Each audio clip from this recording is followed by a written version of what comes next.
અને માણસના મન જ્યારે ભરાયેલા હોય ને ત્યારે હૃદય ખાલી હોય. હૃદય જ્યારે ભરાયેલું હોય ત્યારે મન ખાલી હોય.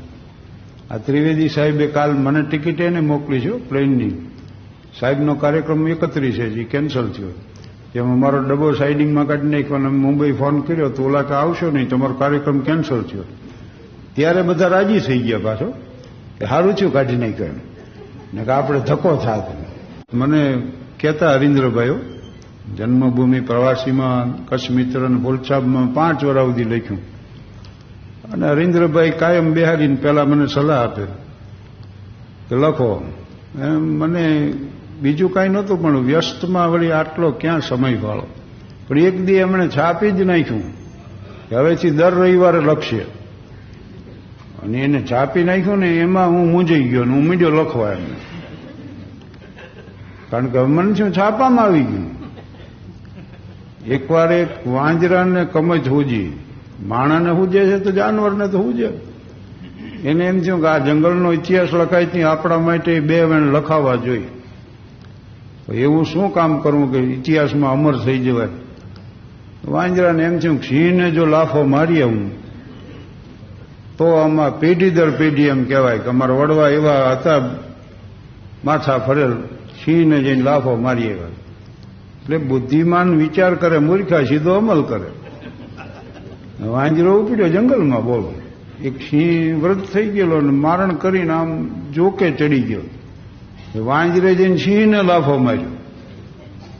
એક વરગડ્યો લાફો, સિંહને એમ થયું કે ત્રાડ નાખીને થયો બેઠો, પૂંછડાનો ઝુંડ ઊંચો કર્યો ને લાલ ગોમ આંખ્યો. સિંહને એમ થઈ ગયું ખાડું વાંજરા લાફા મારી જાય જીવવું કેમ.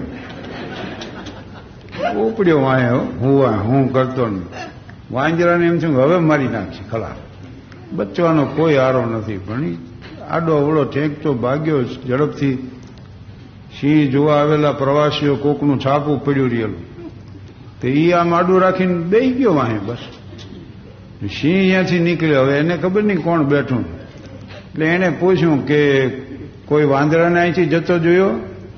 ઓલો છાપામાં મોઢું રાખીને વાંજરો કે કયો વાંજરો સિંહને લાફો માર્યો? એમાં સિંહ મોળો પડી ગયો. કેટલી વારમાં છાપામાં આવી ગયો? છાપામાં આવી ગયો. પણ હરીન્દ્રભાઈ આવી રીતે જાહેર કર્યું ને પછી હું મીડિયો લખવા. પણ એ જ્યારે હું કહેતો કે આ કક્ષા ન જળવાતી હોય, આમ થતું હોય, ડોન્ટ જજ યોર સેલ્ફ, એ મને કાયમ કહેતા. અને ક્રાઇસ્ટનું વાક્ય છે આમ કે ડોન્ટ જજ. તમારે કઈ વસ્તુ કેવી રીતે બને છે ને શું કામ બને છે એનો બહુ નિર્ણય ધડોધડ ન લઈ લેવાય એમ. અને આ પ્રસંગોપાત નીકળ્યું છે એટલે સંભાળી લઈ. પતિ પત્નીને વાંધા જેદી પડે ને તે દી નમતું જોખવામાં પુરુષોને વધુ મુશ્કેલી નડે. અહમ બહુ નડે પુરુષોને. તમે જોજો જ્યારે થાય ત્યારે. ઘણી વાર અમારે એવું થાય કાર્યક્રમમાં પતિ પત્ની વચ્ચે વાંધા હોય, કેસ હાલતા હોય ડાયવર્સના, અને કાર્યક્રમમાં પાછા બે આવ્યા હોય. પત્ની આમથી આવતી હોય, પતિ આમ સામેથી જતો હોય. એ પત્નીને આમ પતિનું ધ્યાન જાય ને એટલે સંકોચીને હાલે. પણ એને મનમાં તરત એમ થયો કે જાણી બુજીને અમે અળગા હેલ્યા તોય પાલવ વડ્યાનો મને વેમ છે.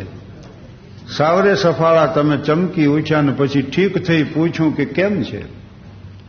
આટલા અબોલા પછી આવો સવાલ કહો કેમ કરી ઉતરવું પાનું. મૂંગા રહીએ તો તમે કારણ માનો ને હોઠ ખોડીએ તો બોલવાનું બાનું. હું તો બોલીશ પણ માનશો તમે કે દુનિયા મારી એમ કેમ છે? અરે દુનિયાની વાત મૂકો, માનશો તમે કે હજી આપણી વચાળે થોડો પ્રેમ છે? આ હરીન્દ્રભાઈની રચના છે. કાવ્ય શાસ્ત્ર વિનોદેન કાલો ગચ્છતિ ધીમતામ. બુદ્ધિમાનનું લક્ષણ એ છે કાવ્યની ચર્ચા કરતા હોય.